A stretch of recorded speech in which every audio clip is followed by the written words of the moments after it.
So I'm absolutely delighted to be here. Thank you ever so much for choosing to come to my session. I know there were 7 or 8 sessions on at the same time, so I'm really grateful to everyone who's watching right now. And if you're watching the recording, then you're very welcome as well. It's a real honor and a privilege to be speaking at the PNCFL conference. My name is Joe Dell. I'm a former languages teacher. I taught French for 13 years, 10 years at middle school level on the Isle of Wight in the UK, which is where I am right now in my study. And then prior to that, I taught at 2 separate secondary schools, or K-12, as you would say, in the States for 3 years. So I have 13 years of teaching experience. And for the last 13 years, I've been an independent consultant, focusing on how languages can enhance, how technology can enhance language learning. And I have been to the States quite a few times. Been to ACTFL a couple of times and other stateside conferences, and I've also been all over the world, places like Australia, New Zealand, North America, South America, the Middle East, all over Europe and what have you. But as a result of the pandemic, I've been doing lots of work via webinars and speaking at American conferences virtually as well. So it's a real pleasure to be here. Today's topic is promoting an exclusive approach with tips on accessibility using technology. I've just seen that I've got I've got a typo there, so I'm just going to quickly change this while I'm here. I've written the word promoting twice, which is very silly, but there we are. There we are. These things happen when we're live. And my Twitter handle is on the screen, as you can see. It's at Joe Dale. I've now got 34,700 followers on Twitter. So if you'd like to follow me, you'd be more than welcome to do so. And my email address is joedell@talk21.com as well. I will be sharing the presentation with you. And as you can see, we're recording the session right now as well. So I will find out from the organizers if they want me to post this recording somewhere. Okay, so let's make a start. This is what I'm planning on doing in today's session. So it's going to be lots of practical ideas on how we can use technology to promote accessibility and make our classrooms as inclusive as possible. So there should be something for everybody. There's going to be some ideas that work on all devices, some ideas which are iPad specific, some ideas which work in a Google environment, in a Microsoft environment, etc., etc. So there's really lots and lots of different content that we're going to cover, and let's get into it. Okay, so the first thing that I'm going to talk about is using Naturalreader. So there are a number of different screen readers which are available for people to access. And what's great about screen readers is they can promote autonomy. They can give a model of pronunciation to the students. They can encourage independence. They're fantastic. And Naturalreader is one that works on all devices. There's an online reader, which I'm going to demonstrate in a moment. There's also a Chrome extension, and also there are apps for iOS and for Android. So to give you a flavor of how this works, if I click on this link here, like this, now it's suggesting that I need to create an account, which I do not. I can just click Get Started for free, like this. And having done that, I've actually got this tab open here already. Having done that, I can now get rid of the text which is there. And I can now click, for example, here, and I can choose the different languages. So what you can do is you can click on the free option here, you see, and at the moment I've got English and French. If I click on the plus option here, then you can see that I've got access to more languages. Let's see if we have Japanese and Chinese. I'm not sure if we do, but let me just have a quick look. We do have Chinese, that's fantastic. And we do have Japanese, perfect. Okay, so we do have those languages.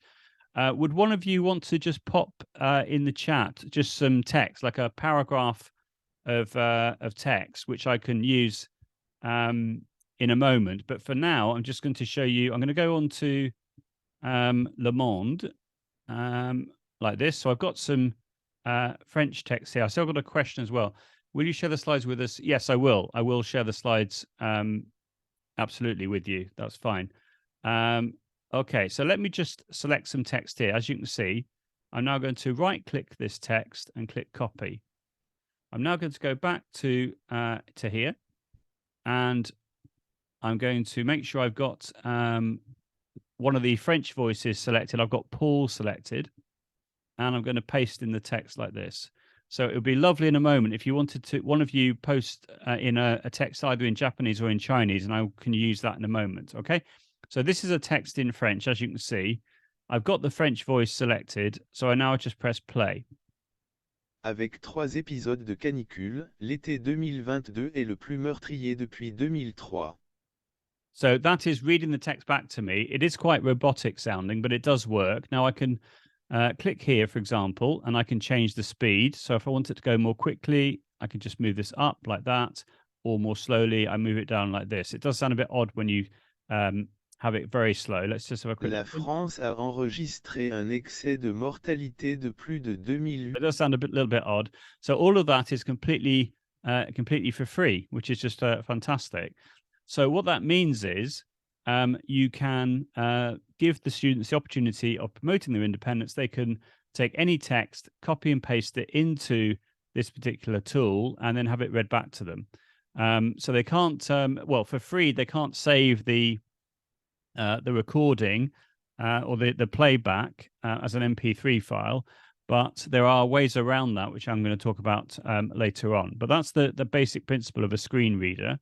Now, if you go back to this text here and I right-click this text, you'll see that I've got an option which says Read Selection. Read Selection. Now, the reason I have that is because I have the Naturalreader Chrome extension installed. So if I click on Read Selection now, avec 3 épisodes de canicule. Then what's happened here is I've got a little player that's appeared, and that means that I can press play and it will recognize the language. I can click on the plus icon here and I can change the language if I want to. So again, we can go down here. Let's see. Yeah, we've got Japanese here. We've got Chinese here as well, which is great. So that means that I can press play. Avec 3 épisodes de canicule, l'été 2022 est le... And we got that model of pronunciation, and I can also slow it down. Avec 3 épisodes de canicule. Or I can speed it up.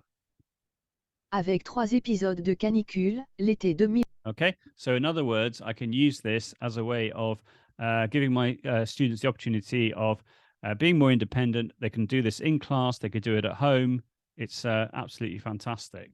So that's Naturalreader. And if I just close some of these tabs here and I go on to the next tool, which is the following, Speak Selection in iOS. Now, on an iOS device, on an iPad, for example, this is a screenshot of my iPad. What you can do is go to the Settings app and go to where it says Accessibility, which is on the main menu on the left-hand side. And you'll notice that one of the options is Speak Selection. So what you can do is you can turn that on, and it means that when you highlight some text in your Notes app or on the web, you can highlight that text and then a little menu will come up, and one of the options will be Speak. You tap on the Speak option and it will then read it back to you in that language. Okay. If you want to change the language, if you want to add more languages to your keyboard on iOS, what you do is you go to the General tab, you go to Keyboards and Keyboard and Add New Keyboard. You then select the language, and that means that when you have the keyboard on your screen come up, one of the options is a little globe that appears. You hold your finger on the globe and you slide on to the language that you want. And that means that when you select the Speak Selection, it will then read it back in that language. Okay, so I'll just say that again.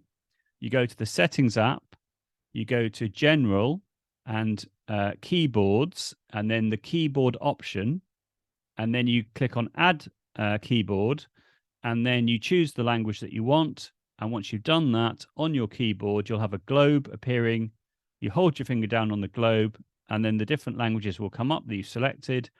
You drag onto the one that you want, and therefore, when you select some text and you take your finger off the keyboard, then a little menu will come up saying Speak, as well as other options. You tap the Speak option, and it will then read it back to you, read the text back to you. So that's how it works, and you'll see I'm going to be sharing the presentation with you, and it gives instructions here, bottom left as well of the slide. So you'll be able to see that in your own time.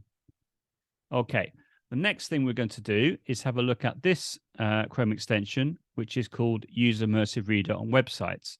Now, if I come out of this right now, and I'll show you how this works.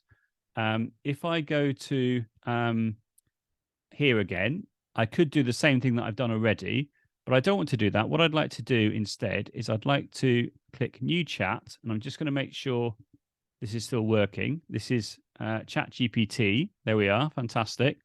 So I'm going to put in a little prompt now. Now, I don't have any Chinese or Japanese, but why not? Let's just go for it now. So I'm going to say write a 50-word text in Chinese describing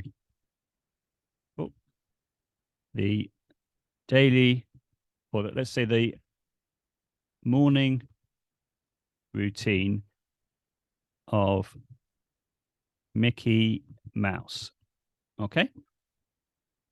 Now, I could do other things. I could ask for some comprehension questions. I could ask for an answer key, but I'm not going to do that. I'm just going to do this just because I just need a text. Okay. Now, let me click here and let's see what happens.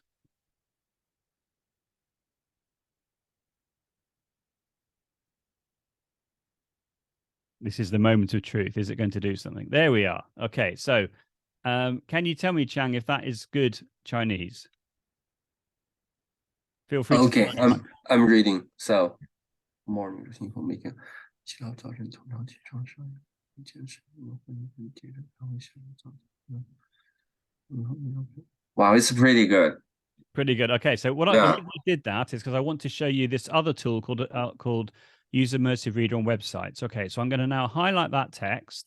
I'm going to right-click, and you'll see that one of the options is Help Me Read This.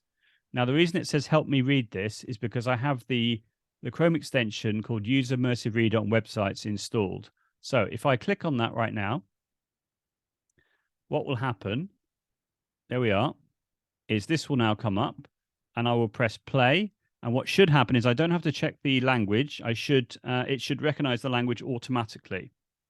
So if I press play now, 米老鼠的早晨常规通常是先起床、刷牙、洗脸，然后进行简单的伸展运动来唤醒身体。接着，它会享用早餐，通常是牛奶和麦片。最后，它会整理好衣服，然后开始新的一天的工作和冒险。Was that good pronunciation, Chang? Yes, that's pretty good. Pretty good. Okay. No problem to understand. Yes. That's great.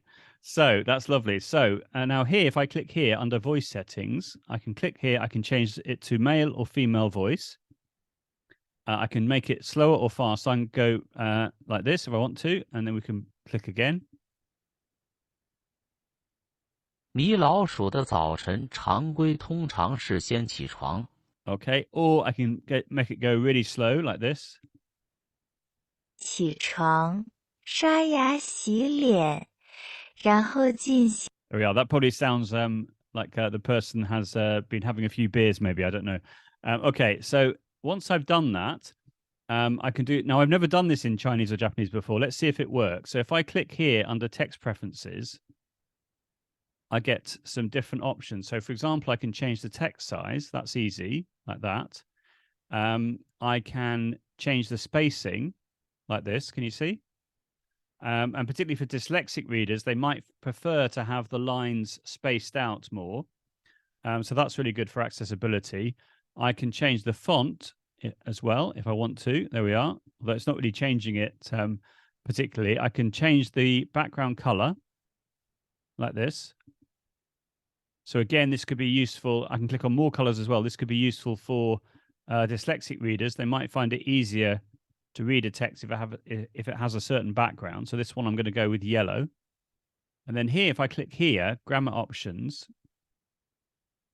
Now you can see, this is very interesting. You see here, these are all grayed out. Now, the reason they're grayed out is because it's not recognizing the parts of speech with Chinese. So with that in mind, what I'm going to do, just to show you how this works, if I go back to this text and I just right-click this text here, there we are, help me read this, and then this will then come up. There we are. Now, if I click here, this is all now enabled. So I can, for example, turn on the all the nouns, the verbs, the adjectives, and the adverbs in different colors, and the labeling. So I can see, for example, that word l'été, which is summer in French.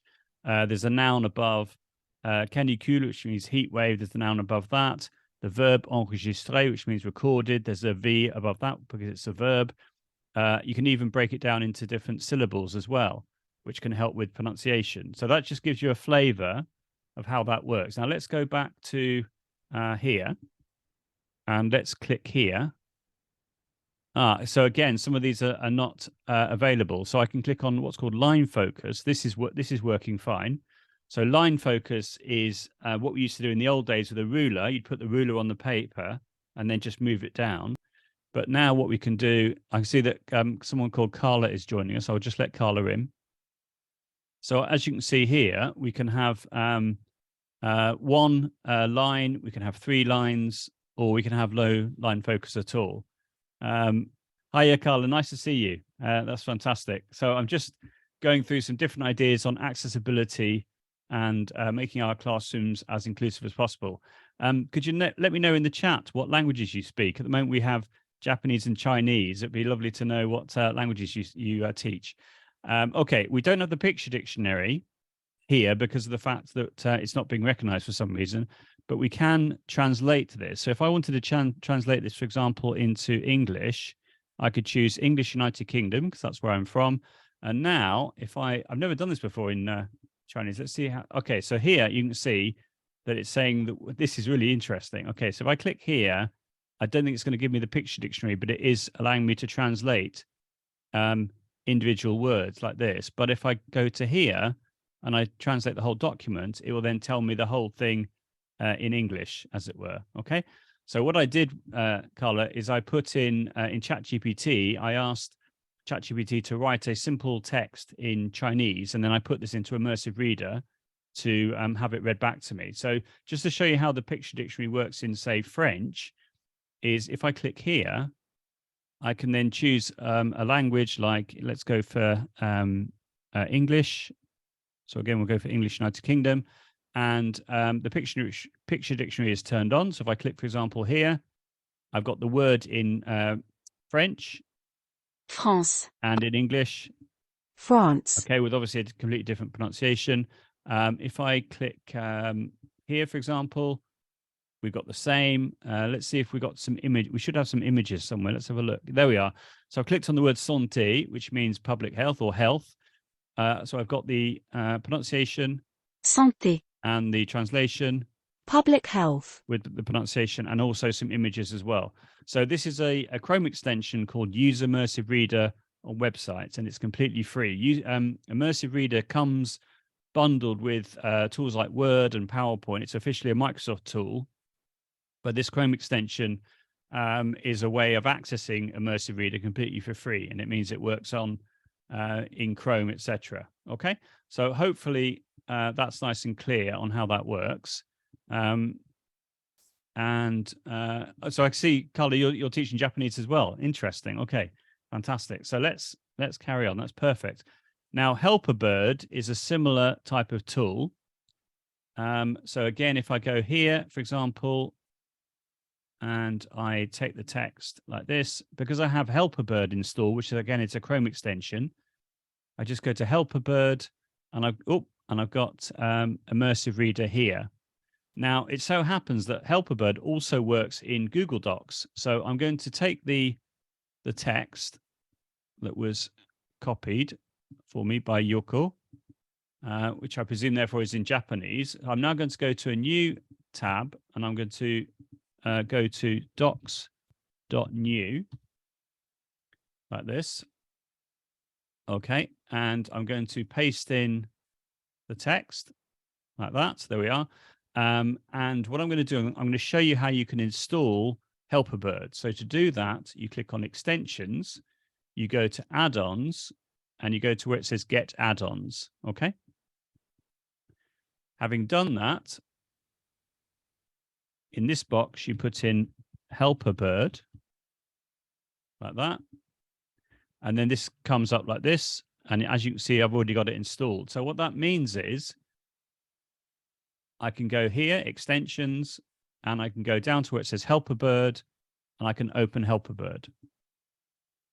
And that means that a little pane on the right-hand side will now appear, which is the Helperbird for Docs extension. So that means now I can highlight the text like that, and I can click on the green circle with the white book in it, which is the Immersive Reader option. That will launch Immersive Reader. I can then click here, and I can press play. And I'm not selecting the language. It should recognize the language automatically. Let's see if it works. Ah, it's not working. Let's just try it again. It should work. Doesn't want to work right now. Okay, let's see if the other thing. No, nothing's working at the moment. So let's try it again. What we'll do is I will click here, get add-ons. Let's just hang on. Let's just close that, and go to extensions, get add-ons. There we are. I'll just do the same. What I'm going to do is uninstall it and then install it again, because it should work. Right, Helperbird. We are like that. Let's click uninstall. And then I'll click install again. Let's see if I can get it to work this time. Okay. Okay. And continue. Right. Okay. Done. Right. So we'll close that now. I'll then click extensions again and Helperbird and open Helperbird. Okay. Let's see if we get this one working now. So I've got it selected. I click here. Here it is. And is it going to play? 大家好，这几天雪很大，外面很冷，请出去的时候小心开车。 Was that okay? Was that okay pronunciation wise? Yeah. Yeah. Okay. So now, again, I've got the text preferences. I can do the things I've shown you already. I can change the color and so on and so forth. So hopefully that's nice and clear on how you can use Immersive Reader on the web. You can also use it within Google Docs. You can also use it within Word and PowerPoint and other such places. Okay, fantastic. Let's carry on. Okay, so wonderful. Okay, so let me carry on. So this is the Helperbird for Docs. You've got the link there at the bottom if you want to install it on your own machine. So this will not, these particular, the Chrome extensions will not work on iPads and what have you, but they'll work on desktops or laptops or Macs or what have you. I thought I would share this with you as well. These are 50 or 60 Chrome extensions, which I personally would recommend. I use all of them, most of them every day, actually. And you've got a little link there on when you can access those. So I'm going to be sharing the whole presentation with you, so you'll be able to watch that in your own time. The next thing we're going to have a look at is what's called Microsoft Lens. So Microsoft Lens, which used to be called Office Lens, is a free tool which allows you to scan a paper worksheet and digitize it so it becomes a PDF, or it becomes an image, or you can turn it into a Word document, or you can open it in Immersive Reader. So the only way of accessing Immersive Reader on the iPad is via this app, as far as I'm aware. So what that means is, in the example here, you've got a student who has taken a picture of a worksheet, and then they would then go to export it. One of the options will be open an Immersive Reader. And you've got some video clips here to have a look at exactly how that works. But this is one by a teacher in Northern Ireland in the UK called Desi Tennyson, who's also an Apple professional learning specialist, who's done a video describing exactly how this works. So that's a nice way, I think, of digitizing paper worksheets and using Immersive Reader. There's also this option, which is grabbing image text with PhotoScan, which I'm going to show you live right now. What I'm going to do is, let's go back to our text here, and let me do that. Okay. And what I'm going to do is I'm going to highlight all the text. I'm going to take a picture by pressing print screen like this, and I'm going to just highlight that. Can you see? So I've just done it like that. In fact, that's in English. So there's no point doing it in English. Let's change it to back to the language it was in. So let's go back to, help me read this. That'll be much better, I think. And then I will take a screenshot like that. Okay, I've copied that, and I'm now going to launch a tool called PhotoScan. You've got the link in the slide. So I'm going to launch PhotoScan, and I'm going to click from clipboard. Can you see from clipboard? So I've copied, I've taken a screenshot which copies it to my clipboard automatically by using a tool called Snip and Sketch, which I have here, Snip and Sketch, which comes bundled with Windows. I click from clipboard, and so it's not recognizing the language. That's interesting. Let me just show you how it does work in another language. Let's go back to here like that, and I will do print screen like that. There we are, and then go back to Snip and Sketch. Go back to PhotoScan, and we'll try again. So we'll go PhotoScan, close, from clipboard, and there it is. So it's not recognizing the language. So there we are. So PhotoScan, that particular option is not working in that particular language. Never mind. Okay, but it does work very nicely in what I've shown you. Let's go back to here, and you can see that's exactly what's happened. So we've got a French text here, and it's turned it into editable text, which means you could then copy that, put it into a worksheet, etc. Now let's carry on. Go on to the next one. Now, there's also this option of grabbing the text in a picture in Google Keep. So here you can see what's happened is you've got this grab image text option, but it also works with handwriting. Now, as you can see here, I've got a little animated GIF of showing exactly how this works. But while we're here, let's see if I can do the same thing live. So let's go back to here. I have no idea if this is going to work in this language, but let's just try it. So I'm going to launch Snip and Sketch, click New, and then I'm going to drag over the shape like that, over the language. That will now come up, and I'm going to click Save. Can you all see the Save option here? Right, I'm now going to click Save like that, and then I'm going to go to Google Keep, which I've got open here, like that. And I'm going to click the close option, and I'm going to click on the image option here, and I'm going to choose this screenshot like that and click open. So I've uploaded that image to Google Keep, and now I'm going to click on the three dots at the bottom here. Can you see the three dots? You click on that, and one of the options is grab image text. I don't know if this is going to work, but let's just see. Yes, it has worked. Fantastic. So I've taken that picture, and it's been able to grab that text from that picture and put it here. That's just amazing. Are you impressed? I'm impressed. So let's click. Joe, what is Google? You're saying you're putting in Google Keep. What's Google Keep? Right. So good question. So Google Keep is a free note-taking tool, which allows you to. Well, you can see here. I've got different notes here. I've added images. I had links, and they put little thumbnails at the bottom. So it's a free tool that works on all devices. There's the web-based version, which is what I'm doing right now. There's also an iOS and an Android app. So everything's synced together as with Google Tools. So it means that you can use it for note-taking, or you can use it for collaborating as well. It's really fantastic. But I particularly like this option, which is the grab image text option. Now I'm going to click here, and you'll see here, this is a picture, a photograph that I took, whereby I've written, this is a test. And you'll see it has worked underneath here, but I'm just going to get rid of that now to show you how it works live. So if I click on the three dots here and click grab image text, you can see that what's happened is it's been able to realize that this here, the typed text and my handwriting, it can convert it into a digital version. Now, if you wanted to have a go, I'm not saying right now, but I would love to know if it works in Japanese or in Chinese. I presume it would if what I've shown you has worked already, but you should be able to draw the characters, and then it should be able to turn that into a digital version. Do give it a try if you'd like to. Is that okay? Does that make sense how it works? Any questions at all so far? Okay, awesome. Right, let's carry on then.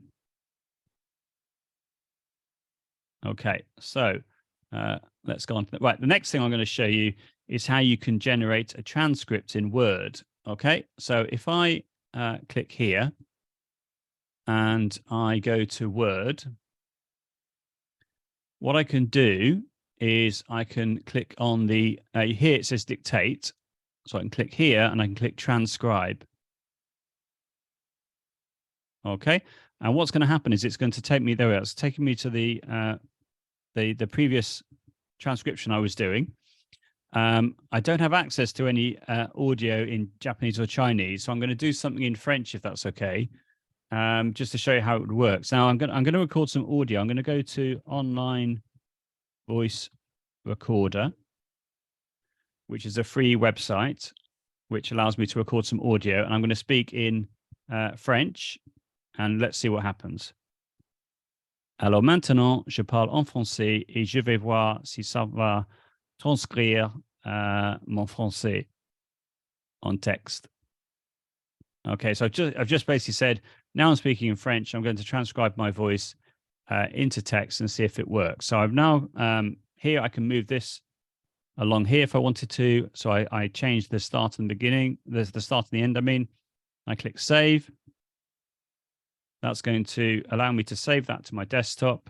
I'm going to go back to Word, which I've got open here, and I'm going to click upload audio. Okay, I'm going to select the file and click open. Before I do that, I've just realized I need to make sure that I've got French selected, otherwise it's not going to work, is it? So let's go back to French. There we are. So you choose the language, upload audio. Let's see if it works. Okay. So it's uploading to OneDrive, and fingers crossed, what it should do is it should produce a transcript. So if it works, there, it has worked. Can you see? So I can now click add to document like this. I can choose just text with speakers, with timestamps, with speakers and timestamps. I'm just going to add just text. And there it is. So yeah, That's awesome. that's really good. That's working. So you can do it live. You can record live by clicking transcribe and new recording. If I just do new transcription, start recording here, you can do it that way. But I personally prefer to do it the upload audio method. It seems to just work. So by doing that, you can take some audio, generate a transcript, give the transcript to the students to give them sort of like a pre-listing activity so they can work out what the content is all about. Another thing you can do is here the dictate option. So if I click on dictate, now what's happening is Microsoft Word is listening to my voice, and as you can see on the screen, the text is appearing. I've just clicked on the cog here. I'm going to choose a different language. I'm going to choose French. You've also got this enable auto punctuation as well. So you can click on that, click save. And now I'm going to try the same thing in French. Let's try it now. Here we go. Alors maintenant, je parle en français et comme vous voyez, le texte apparaît devant nous. Parfait. So that works really, really nicely as well. The equivalent in Google Docs is this. You have what's called, let me just close that now. What you've got is you've got the tools menu and you go down to where it says voice typing. Can you see voice typing in Google Docs? So you click here. I've got English UK by default, so this works in this way. So voice typing is a free feature which comes with Google Docs, and it allows me to use my voice to note down ideas instead of my keyboard for once. Full stop. Okay. Show me, where did you access that again? So you're in a Google Doc and you went. I'm in a Google Doc and I'm on the tools menu. Okay. And it's voice. I personally like using this. Yeah. Okay, cool. And so now if I click on the drop down menu, you can see there's lots of languages I can choose. Let's see if we've got, I presume it's going to say Japanese and Chinese in that language. So I'm not, you'll have to just check. Japanese way, way down. Yeah, second from the bottom. There we are. Okay, so it is there. Brilliant. Okay. Second from the bottom, very bottom is Japanese, 日本語です. Fantastic. But because I don't speak Japanese, I won't be able to demonstrate this right now, but I can do it in French for you. So let me choose French, and then I'll show you how it works in French. Here we go. So Alors maintenant, je parle en français et comme vous voyez, ça marche aussi. Parfait. That's working really nicely. Another thing that you can do, you don't have the transcription option, but what you can do instead is use this instead. You can go here and go to, let's say, English United Kingdom, like that. And then I'm going to just quickly turn on my iPad, which I've got next to me. And I'm going to go to a YouTube clip, which I've got here. There we are. And I'm going to go to my channel. And I'm going to click on a video. Let's find the one I normally use. Here we are. And there's just a little advert. Hang on. Let me just turn that down. Let's just wait for the advert to go. Here we are. So welcome everybody. Oh, so let me start that again. And let me hit this. So I'm going to turn on voice typing, and I'm going to you see I've got my iPad. I'm going to point the iPad at the microphone, and let's see if it works. So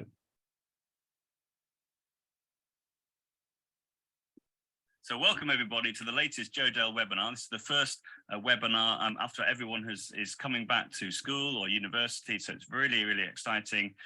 Today is the 5th of September 2022, and it's my okay, so it's not perfect, but it's not perfect, but it does the job. It will make a transcription. So I'd imagine that would be fine. That would work in the same way in Japanese or in Chinese. Okay. Any questions at all about anything that I've talked about? Yes. So I'm thinking back to, because I spent hours typing up IBIAs, like I would listen to it, be typing it up. So I think you were doing it in Word, where let's say I have the recording and I was uploading it. Can you just show me one more time if I'm uploading a recording, how I do that? Yeah. So what you do is you go to Word. It has to be Word Online. It's not the standalone Word. It's Word Online. And you go to here, the drop-down menu next to Dictate, and you click on Transcribe. Okay. And then you click Upload Audio. You upload the MP3 file. You choose the language, and you have 300 minutes for free per month. Okay. 300 minutes per month. So it's very generous, I think. So Word Online is not free. You have to have an Office 365 account for that to work. Okay. But you can do something similar in Google Docs for free as long as you've got a Google account. Okay. And in Google Docs, how are you uploading?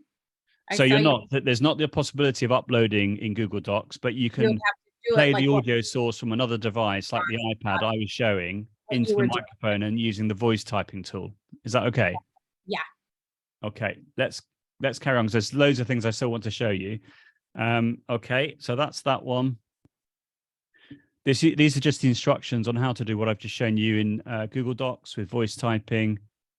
This is a nice video clip about this gentleman here on YouTube, just saying how you can use voice typing for things like formatting, like to highlight text and to add in full stops and punctuation and things like that. Absolutely. Dude, out here, how the heck?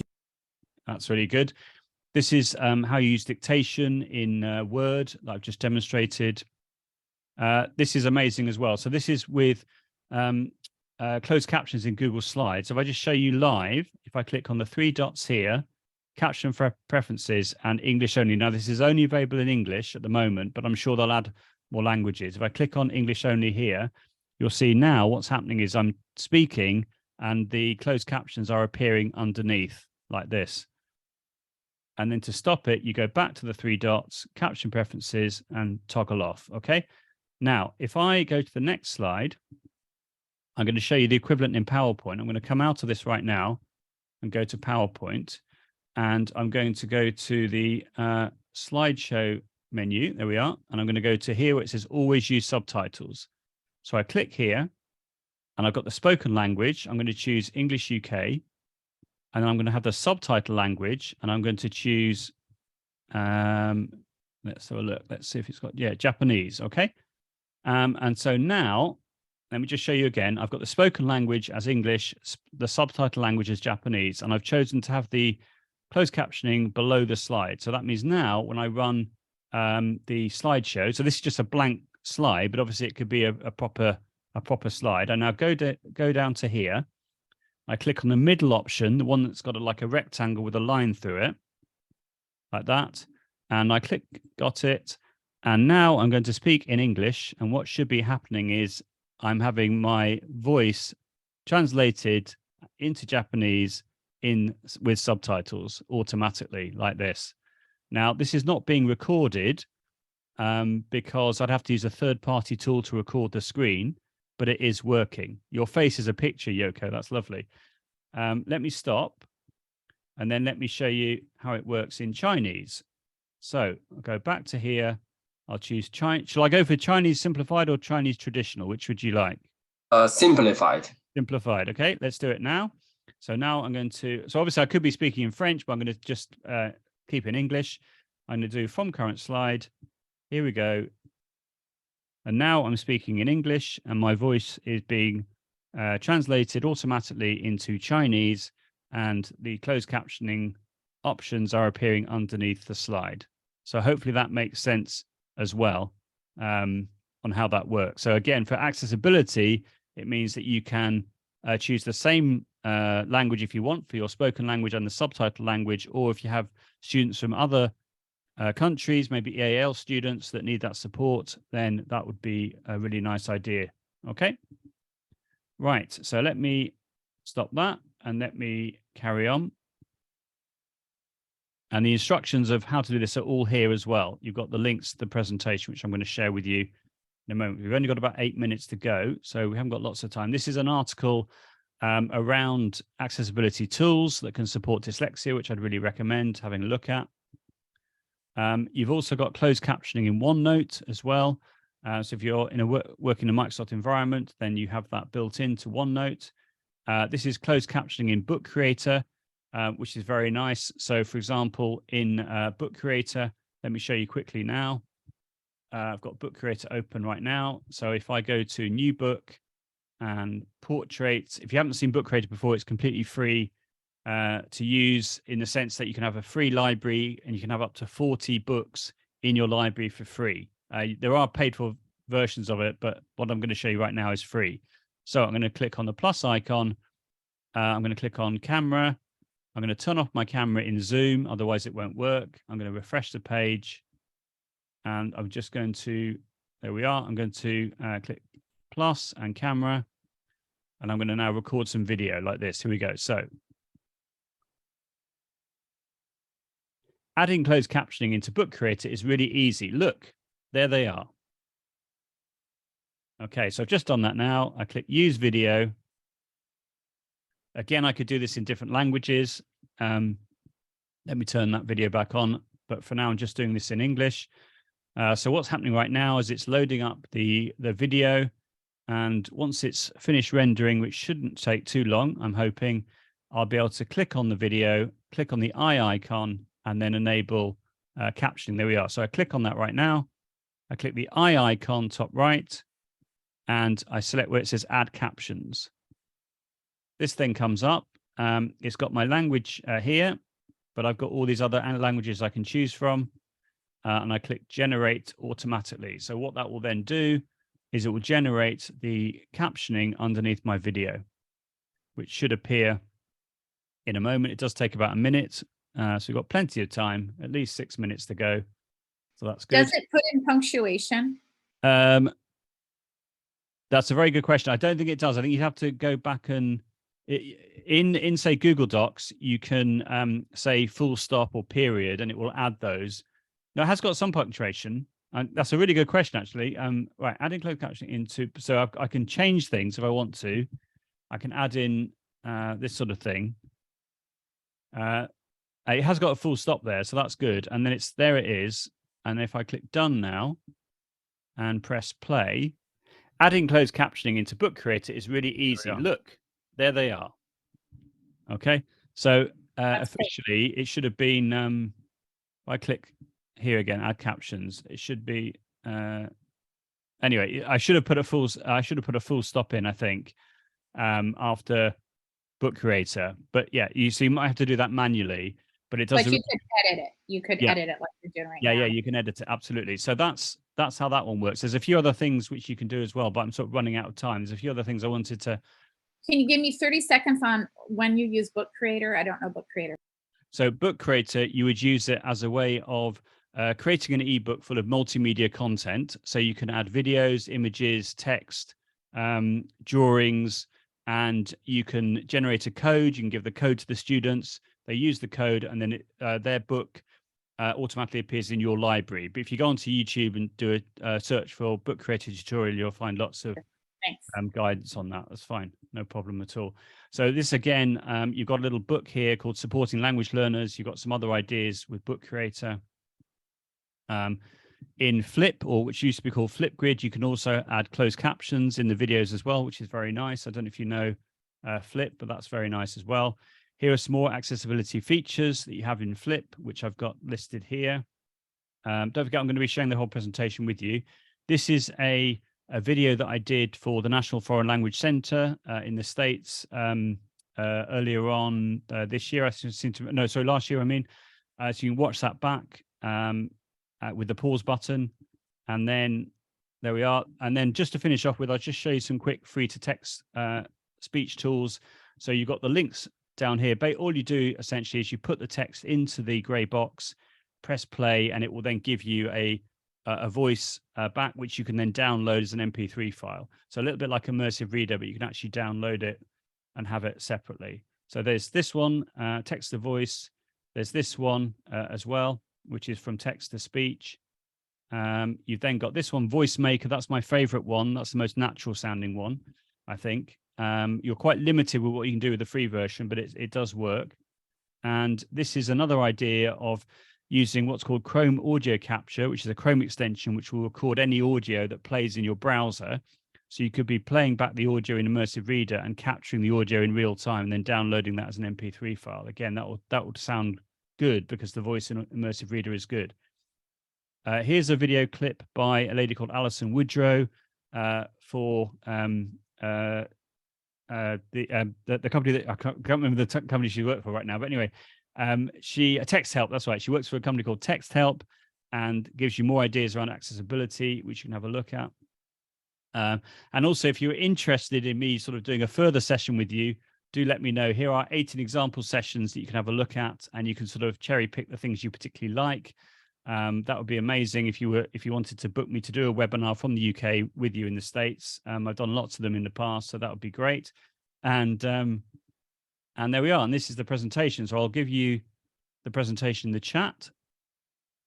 And do bear me in mind if there's something you'd like more support on, or if you'd like me to repeat this session for your department, or maybe for your local district. If you felt that this would be useful for teachers in your local area, do let them know. We are recording the session, so I'll be able to add that session to the site if that's what's going to happen. I don't know exactly the protocol behind that, but we've got a minute to go. If you wanted to ask me any questions, I'm going to stop sharing the screen, but hopefully you found that useful and it's given you lots of ideas on how you can make your classrooms more inclusive with accessibility features in well-known and readily available technologies.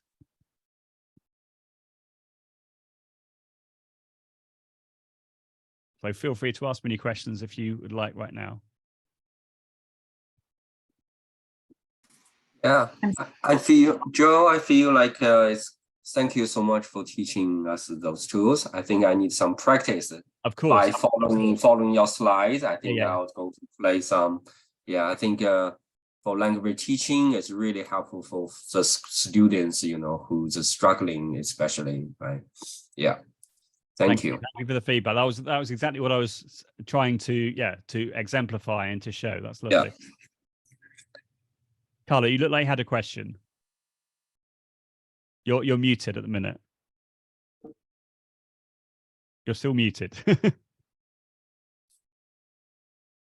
You have to click. Sorry, I was in the document. No, thanks for that, because I missed the beginning. I was trying to get the password. But no, thank you. I need to, with tech, it's always going back and figuring that out, but I love that idea of bringing in that audio and then having it create the transcript, because the amount of hours I have done listening to like student audio and typing it's crazy. So that would be really useful. Cool. And if you get stuck with anything, any of you, just you've got my email address. You can send me an email or follow me on Twitter if you'd like and ask me a question. That's fine. Yoko, did you have a question? Yes. Well, for me, my entire school district is on Google. Okay. Every single student have Chromebook. So I just, for the time being, I'll just focus on Google extension, and then I'll support my students. Absolutely. I mean, obviously, I don't know if people are going to be using Google or Microsoft, which is why I always show a range of ideas that work in different environments. So, Chang, do you work with Google or with Microsoft, for example? With Google. With Google, okay. Yes, our school, yes. Carla, do you work with Microsoft or Google? Our school is Google, but I also have Microsoft Access at school as well. Like students have Chromebooks. Okay, so I think if I show a range of things, then that's you know, a good idea. So thank you so much. I was a bit worried that no one's going to turn up because it was about 31 minutes past. No one arrived. Then Chang arrived, and then that was great. And then everyone arrived as well. So I was really grateful to see you. So yeah, I hope you found that useful. Do stay in touch if you'd like to, and do consider mentioning me to your contacts and other people with funding in your districts if they would like something a bit more, maybe a longer version with hands-on. I could do, you know, a whole day or 2-hour, 3-hour workshops or numbers of workshops, whatever you'd like. Do bear me in mind. You've got my contact. Okay, we'll keep that in mind. I'd love to hear from you. Okay, well, take care. I'm going to stop. Where are you in the UK? So I'm in a place called the Isle of Wight, which is near Southampton. I don't know if you're in like the middle of the south coast. Many moons ago, I went to the University of Edinburgh. All right. Well, that's on the opposite end of the country. But yeah, I have been to Edinburgh as well a few times. But yeah, no, it's a long way away from where I live. But it's a great place. It's lovely. Okay, lovely. What time is it for you right now? So it is 7:30, and in an hour and a half, I'm doing another webinar for an American organization, which is NNELL, which is for early language learners. So it's the presentation is completely different. I'm looking at different ways of motivating young learners with technology. Awesome. So I'm going to have some food now, and then I'm going to do the session at 9 o'clock my time.